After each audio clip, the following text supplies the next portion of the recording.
Hi, good morning, everyone. Welcome back to the series of all about English. Put me on a pedestal அப்படின்னு ஒரு பிரயோகம் இருக்கு. இந்த மீக்கு பதிலாக வேற எந்த ப்ரொனவுன் வேணாலும் அங்கே இருக்கலாம். இப்போ இந்த பெடஸ்டல்னா என்னன்னா பெடஸ்டல் ஃபேன் அப்படின்னு சொல்லுவோம். ஃபேன் பார்த்தீங்கன்னா கீழே இருந்து அப்படியே உயரமா ஏஞ்சி நிற்கும். ஒருத்தங்களை உயர்த்தி பிடிக்கிறத pedestal, put them on a pedestal அப்படின்னு சொல்லலாம். அந்த மாதிரி இருக்கிறது தான் இந்த பிரயோகம்.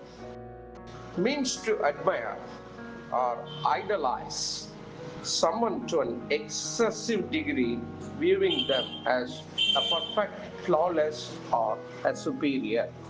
ரொம்ப மேலானவரா உயர்வானவரா அப்படி நம்ம மனசுல அவர் அப்படி இருக்கணும்னு அவசியம் இல்லை, நாம அப்படி நினைச்சு அவரை மதிக்கிறது.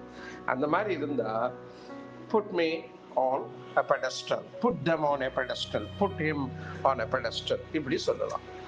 இப்போ இங்கே உபயோகம் he put her on a pedestal and ignored all her fault which led to disappointment later. அவளை ரொம்ப அளவுக்கு அதிகமாக உயர்த்தி பிடிச்சான். அவருடைய தப்பெல்லாத்தையும் கவனிக்காமல் எல்லாத்தையும் இக்னோர் பண்ணிக்கிட்டே வந்தான். கடைசியில் அது அவனுக்கு ஏமாற்றத்தை கொடுத்தது. கடைசியில் அது ரொம்ப தவறு அப்படிங்கிறத அவன் புரிந்து கொள்வது மாதிரி ஆச்சு அப்படின்னு சொல்லியிருக்காங்க. So put me on a pedestal அப்படிங்கிறது இந்த பெடஸ்டல் ஃபேனை ஞாபகம் வச்சுக்கிட்டோம்னா நமக்கு அர்த்தம் எளிமையாக விளக்கிட்டோம்.